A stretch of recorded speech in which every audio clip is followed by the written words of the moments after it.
Welcome to active contracts Tamil. So என்னோட name Krishnamurthy. நான் SEBI register advisor கிடையாது. இந்த வீடியோ உங்களுக்கு ஒரு எஜுகேஷனல் பர்பஸ்க்காக மட்டுமே. ஸோ இந்த மந்த், அதாவது வரக்கூடிய ஜூன் மந்த்துக்கான கிளாஸஸ் வந்து ஸ்டார்ட் ஆக போகுது ஃபர்ஸ்ட் வீக்கில். ஸோ ஜாயின் பண்ணணும்னு விருப்பம் இருக்கவங்க, லைவ் கிளாஸஸில் ஜாயின் பண்ணணும் விருப்பம் இருக்கவங்க 7904877610 அப்படின்ற நம்பருக்கு வாட்ஸ்அப் பண்ணி லைவ் கிளாஸஸ்க்கான டீட்டெயில்ஸ் வாங்கிக்கிங்க. ஸோ இதில் பார்த்துட்டு இருக்கக்கூடிய இந்த டாபிக்ஸ் தான் நம்மளுக்கு வந்து கிளாஸஸில் இருக்க போகுது. சரிங்களா, கிட்டத்தட்ட ஒரு 12 டாபிக் பக்கம் இருக்கும் இதில். ஸோ இதை தான் நம்ம கிளாஸஸில் கவர் பண்ண போகிறோம். ஸோ இதே கிளாஸஸ் உங்களுக்கு ரெக்கார்டடாக வேணும் அப்படின்னு நினச்சிங்கன்னா கூடிய விரைவில் நாளைக்கு நாளை மறுநாள் நம்மளுடைய வெப்சைட்டில் வந்து அப்லோட் ஆகி முடிச்சிடும். ஸோ அதில் வந்து பர்ச்சேஸ் பண்ணிக்கலாம். ஸோ ரெக்கார்டர் கிளாஸஸ்க்கும் லைவ் கிளாஸஸ்க்கும் என்ன வித்தியாசம் அப்படின்னா, லைவ் கிளாஸஸில் இந்த டாபிக் எல்லாமே நான் உங்களுக்கு லைவாக சொல்லி தருவேன். ஸோ உங்களுக்கு அந்த இடத்துலையே ஸ்பாட்லேயே எந்த டவுட்னாலும் நீங்கள் கிளியர் பண்ணிக்கலாம் எல்லா டாபிக்ஸ்லையும். ஸோ அதுக்கு கடைசியாக ஒரு தடவையும் நம்ம வந்து ஒரு கன்க்ளூஷன் வச்சு அதுலேயுமே நம்ம வந்து Q&A செஷன்ஸ் எடுப்போம். ஆனால் பெய்டு ரெக்கார்டர் கிளாஸஸ் வாங்குறவங்களுக்கு என்ன இருக்கும் அப்படின்னு கேட்டிங்கன்னா, இந்த டாபிக்ஸ் எல்லாமே நீங்கள் ஜஸ்ட் கேட்குற மாதிரி தான் இருக்கும். இந்த மந்த் எண்டு வரக்கூடிய ஒரு லைவ் செஷன்ஸில் மட்டும்தான் நீங்கள் வந்து உங்களுடைய டவுட்ஸை வந்து கிளியர் பண்ணுற மாதிரி இருக்கும். ஸோ ரெக்கார்டர் கிளாஸஸ் லான்ச் பண்ணுறதுனால ஒரு லான்ச் பண்ணுறதுக்கு உண்டான ஆஃபர் ஆல்ரெடி அதுக்கு ரெக்கார்டர் கிளாஸஸ்க்கு கம்மி ப்ரைஸ் தான், லைவ் கிளாஸஸ் தான் நம்மளுக்கு அதிகமான ப்ரைஸ் வரும். ஸோ ரெக்கார்டர் கிளாஸஸில் லான்ச் ஆக போகும்போது இன்னொரு அடிஷ்னலாக ஒரு 1000 rupees வந்து டிஸ்கவுண்ட் பண்ணி நம்ம அதை லான்ச் பண்ண போகிறோம். ஸோ கூடிய விரைவில் நாளைக்கு நாளை மறுநாள் நம்மளுக்கு வந்து லான்ச் ஆயிரும். அதில் வர்ற மே 31க்குள்ளே நீங்கள் பர்ச்சேஸ் பண்ணிட்டீங்கன்னா மட்டும்தான் அந்த 1000 ரூபா டிஸ்கவுண்ட்டும் இருக்குது. ஸோ அதில் ப்ரைஸ் இன்னும் ஃபிக்ஸ் பண்ணல. ப்ரைஸ் ஃபிக்ஸ் பண்ணதுலேருந்து ஒரு 1000 ரூபா டிஸ்கவுண்ட் ஆகும். ஸோ மே 31 வரைக்கும் தான் அந்த ஆஃபருமே. ஸோ லான்ச் பண்ணுற டேட் அப்படின்றத நான் கூடிய சீக்கிரமே சொல்லிடுறேன். நாளைக்கு ஒரு நாளான்னைக்கு வந்து உங்களுக்கு லான்ச் ஆயிரும். சரிங்களா, ஸோ அதை வந்து டிஸ்கிரிப்ஷனில் லிங்க்கும் பின்னடு கமெண்ட்லேயே நான் போட்டு விட்றேன் நாளைக்கு, இல்லாட்டி நாளை அன்னைக்கு வீடியோவில். சரிங்களா, லைவ் கிளாஸஸ் அட்டன் பண்ணுறவங்க வந்து நீங்கள் தாராளமாக எப்போ வேணால் ரிஜிஸ்டர் பண்ணிக்கலாம். எப்போ வேணால் நீங்கள் அடுத்த 1ஆம் தேதியிலேருந்து உங்களுக்கு ஸ்டார்ட் ஆயிரும். நீங்கள் அதுக்கு இடையில எந்த டேட் வேணாலும் நீங்கள் ரிஜிஸ்டர் பண்ணிக்கலாம். ஸோ இன்றைக்கி மார்க்கெட் அப்படின்றது கிட்டத்தட்ட நம்மளுக்கு ஒரு டவுன் ட்ரெண்ட் சினாரியோ. இதில் நம்ம தெரிஞ்சுக்க வேண்டிய விஷயம் என்ன அப்படின்னு கேட்டிங்கன்னா, ஒய்டராக நம்ம எடுக்கக்கூடிய எட்ஜ் இருக்கு இல்லையா, ஒய்டு எட்ஜோடைய மிட் பாயிண்ட் அதுக்கு கீழே ஓப்பன் ஆனதுக்கப்புறம் ஷார்ட்டாக எடுக்கக்கூடிய ஒரு எட்ஜுக்கும் மிட் பாயிண்ட்டுக்கும் கீழே வந்துட்டாங்க. அப்போ அவங்க ரீச் பண்ணக்கூடிய இடம் என்ன, ஷார்ட் எட்ஜோடைய பாட்டம். நல்லா புரிஞ்சுக்கணும். அப்போ ஷார்ட் எட்ஜோடைய பாட்டம் எங்கே இருக்குது, எஸ்டர்டே லோ கீழே இருக்கு. சின்னதாக ஒரு சார்ட்டில் மட்டும் நான் போட்டு காமிச்சிட்டேன் உங்களுக்கு.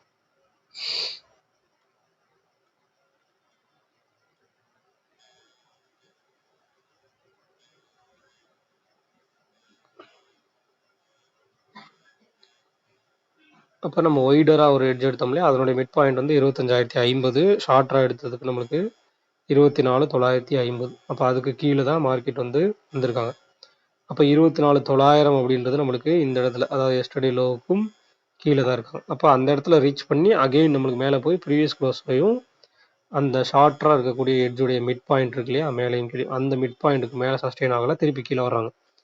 அப்போ அடுத்து அவங்க ரீச் பண்ணக்கூடிய இடம் அப்படின்னு கேட்டிங்கன்னா, இந்த 24,900 புட் ஆப்ஷனுடைய க்ளோஸ் எடுத்துட்டா 24,763. அதுக்கப்புறம் தான் விஷயமே அங்கே ஆரம்பிக்குது. ஸோ ஒரு புதுசாக இந்த கரண்ட் வீக்குக்கான லோ வந்து செட் ஆகுது. ஸோ அதுலேருந்து அப்படியே கீழே டவுனில் வராங்க. ஸோ நேற்றுக்கு லோ கட் பண்ணிட்டாங்கன்னா அப்போ புது லோ செட் பண்ண போகிறாங்கன்னு அப்படின்றது அர்த்தம். இதில் அடுத்து நம்மளுக்கு லாஸ்ட் வீக்குடைய லோ அப்படின்றது இந்த இடத்துல இல்லை, அதுவும் இன்னும் கீழே இருக்காங்க. அதாவது கிட்டத்தட்ட 378 இருக்காங்க. ஸோ லாஸ்ட் மந்த்துடைய ஹை வேணா இருக்குது இந்த இடத்துல நம்மளுக்கு 24,457. ஸோ இதுக்கப்புறம் இந்த எஸ்டர்டே லோவுக்கு கீழே நின்ட்டாங்க அப்படின்னா மேக்ஸிமம் அங்கே வர்றதுக்கு வாய்ப்புகள் இருக்குது. ஸோ நல்லா புரிஞ்சுக்கணும். இதில் பாருங்கள், இந்த மார்க்கெட் வந்து வச்சிருக்க ஹையே வந்து நம்மளுக்கு நம்ம எடுத்திருக்கக்கூடிய அந்த ஒய்டர் எட்ஜ் மிட் பாயிண்ட், அதாவது 25,050க்கும் கீழே தான். ஸோ இதில் இம்ப்ளைடு வால்டிலிட்டி காலையிலே ஓப்பன்லேயே புட் ஆப்ஷன் சைடு ஹையராக தான் இருந்தாங்க. ஸோ அதையும் நீங்கள் பார்த்துருக்கலாம். அப்போ இன்னைக்கு க்ளோசிங் ஆகிருக்கக்கூடிய ஒரு இடம் என்ன அப்படின்னு பார்த்தீங்கன்னா நம்மளுக்கு 24,683. அப்போ அதுக்கு கீழே இருக்கக்கூடிய நம்மளுக்கு புட் ஆப்ஷன் வந்து 24,500, கால் ஆப்ஷன் 24,900. அப்போ இவங்க ரெண்டு பேத்துக்கு மிட் பாயிண்ட் வந்து 24,700. புரிஞ்சுங்களா? அப்போ இந்த 700 மிட் பாயிண்ட்டுக்கும் கீழே தான் மார்க்கெட் க்ளோஸ் ஆயிருக்கு. அப்போ 24,900 காலுடைய க்ளோஸ் 58 அப்படின்னா 24,958. 24,500 புட் ஆப்ஷனுடைய க்ளோஸ் 39-40 ரூபான்னு வச்சா கூட 24,460.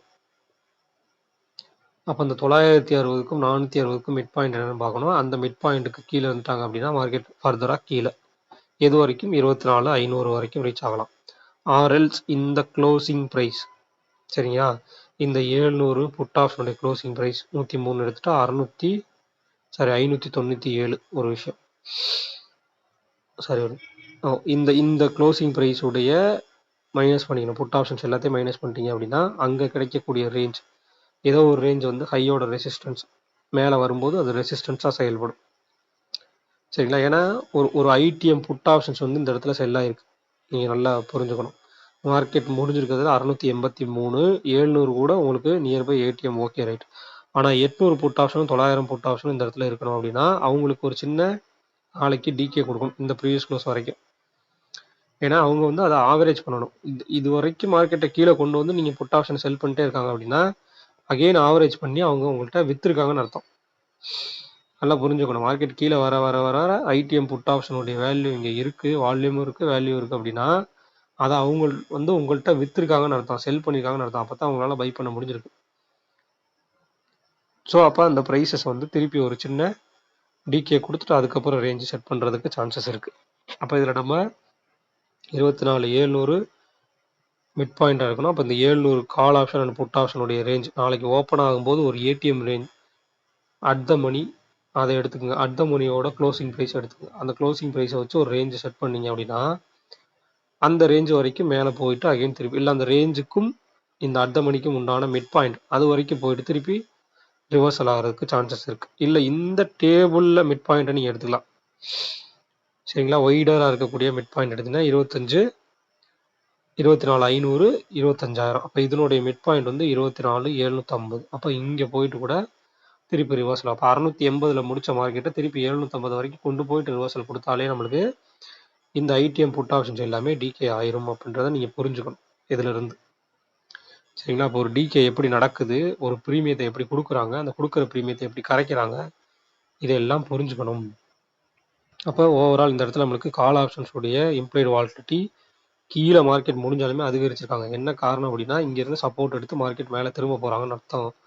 அப்படின்ற பேசிஸில் எல்லாருமே கால் ஆப்ஷனை பை பண்ணியிருக்காங்க அப்படின்னா அப்போ அந்த 750 ஒய்டராக இருக்கக்கூடிய மிட் பாயிண்ட் அதோடைய மிட் பாயிண்ட் 700, ஷார்ட் எட்ஜோட மிட் பாயிண்ட் 700, ஒய்டராக இருக்கக்கூடிய எட்ஜோடைய மிட் பாயிண்ட் 750. இது ரெண்டையும் கடந்தால் அடுத்தடுத்த லெவல்ஸை ரீச் பண்ணுறதுக்கு சான்சஸ் இருக்குது. ஆனால் எஸ்டர்டே ஹை அப்படின்றது ரொம்ப தொலைவு அப்படின்றனால இந்த இம்ப்ளைடு வாலிடிட்டி கம்மியாக இருந்துட்டாங்க அப்படின்னா ஸ்லோவராக தான் ஏறுவாங்க. அதிகமாக இருந்தால் மட்டுமே ஃபாஸ்டர் ரெக்கவரி கிடைக்கும். ஸோ இந்த மாதிரி இம்ப்ளைடு வாலிடிட்டி ஒரு அப்நார்மலாக இருக்கும்போது அன்னைக்கு மார்க்கெட்டில் வந்து ஒரு ஆப்ஷன் பையர் அப்படின்றது குறிப்பிட்ட இடத்துல சரியான என்ட்ரி கிடைச்சால் மட்டும்தான் எடுக்கணும். ஸ்டாப் லாஸ் சின்னதாக கிடைச்சா மட்டும்தான் எடுக்கணும். அதர்வைஸ் உள்ள என்ட்ரி ஆகக்கூடாது. தெரியல, எந்த டேட்டாவுமே உங்களுக்கு தெரியல அப்படின்னா நீங்கள் அன்றைக்கி இந்த மாதிரி அப்நார்மல் இம்ப்ளைடு வாலிடிட்டி இருக்கும்போது என்ட்ராகிறத தவிர்க்கிறது நல்லது. பர்ஃபெக்டான உங்களுக்கு அந்த ரேஞ்சு தெரியுது, ஒரு மிட் பாயிண்ட்லேருந்து கிராஸ் ஆகிறத நீங்கள் ஃபைண்ட் அவுட் பண்ணுறீங்கன்னா மட்டும் நீங்கள் அதுலேருந்து என்ட்ரி அண்ட் எக்ஸிட் வச்சுக்கலாம். ஏன்னா முந்தைய நாள் மார்க்கெட் அப்படின்றது 1% கீழே முடிச்சுக்கிறாங்க. சரி, அப்போ 1% கீழே முடிச்ச மார்க்கெட் அகெயின் 1% ஏறுற அளவுக்கு மார்க்கெட்டில் ஏதாவது சம் நியூஸஸ் இருக்கணும் பாசிட்டிவாக. என்னடா நியூஸஸ் பற்றிலாம் பேசுகிறேன்னு பார்த்தீங்கன்னா நியூஸஸும் ஒரு சின்ன அட்வான்டேஜ் தான் மார்க்கெட்டுக்கு. ஸோ அதையும் கொஞ்சம் கணக்கில் எடுத்துக்கணும். ஸோ அடுத்ததாக வந்து நம்மளுக்கு பேங்க் நிஃப்டி பார்த்தோம். ஸோ பேங்க் நிஃப்டி நம்மளுக்கு முடிச்சது 54,877. ஆனால் ஐடிஎம் புட் ஆப்ஷன்ஸ் 55,000 வரைக்கும் இருக்காங்க. சரிங்களா? இப்போ 55,000மே நம்மளுக்கு 500 ரூபாய்க்கு க்ளோஸ் ஆயிருக்காங்கன்னா 54,500 வரைக்கும் அவங்களுக்கு ரேஞ்ச் இருக்குன்னு அர்த்தம். அப்போ 54,000 புட் ஆப்ஷன்ஸ் அகைன் ரீச் பண்ணுவாங்களா? 54,800, 54,500 ரீச் பண்ணுற மாதிரி இந்த இடத்துல எந்த ஒரு விஷயமும் இல்லை. நாளைக்கு வந்து ஓப்பனுக்கு கீழே நின்னால் மட்டுமே அகைன் 54,500, அடுத்து 54,250 இந்த ரேஞ்சஸ்லாம் ரீச் பண்ணுறதுக்கு வாய்ப்புகள் இருக்குது. அதர்வைஸ் மார்க்கெட் வந்து மேலே சஸ்டெயின் ஆகி புட் ஆப்ஷன்ஸ் கொடுத்த புட் ஆப்ஷன்ஸோடைய ப்ரீமியத்தை எல்லாம் டிகே பண்ணுறதுக்கு சான்சஸ் இருக்குது. ஸோ கொஞ்சம் கேர்ஃபுல்லாக இருக்கணும் பேங்க் நிஃப்டியை பொறுத்த மட்டும். ரொம்ப ப்ரீமியத்தோட வால்டிலிட்டி அதிகமாக இருக்கும். நீங்கள் ஒரு மந்த்லிக்கு ஒரு ஒரு எட்ஜை கண்டுபிடிச்சி செல் பண்ணுறீங்கன்னா ஓகே. பட் இன்ட்ராடேல ரொம்பவுமே கேர்ஃபுல்லாக இருக்கணும். ஏன்னா வால்டிலிட்டி அதிகம். நிறைய பேர் நான் இதை சொல்லாமல் விட்டாலும் திருப்பி திருப்பி கேட்குறாங்க, பேங்க் நிஃப்டி சொல்லுங்கள், பேங்க் நிஃப்டி சொல்லுங்கன்னு.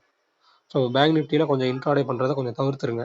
இதுலேயுமே நம்மளுக்கு புட் ஆப்ஷன்ஸோட கால் ஆப்ஷன் சைடு தான் ஐவி ஜாஸ்தியாக இருக்குது. ஸோ ஒரு மார்க்கெட் கீழே இறக்கி முடித்தாலும் ஐவி ஜாஸ்தியாக இருக்குன்றப்போ கொஞ்சம் கேர்ஃபுல்லாக இருக்கணும்.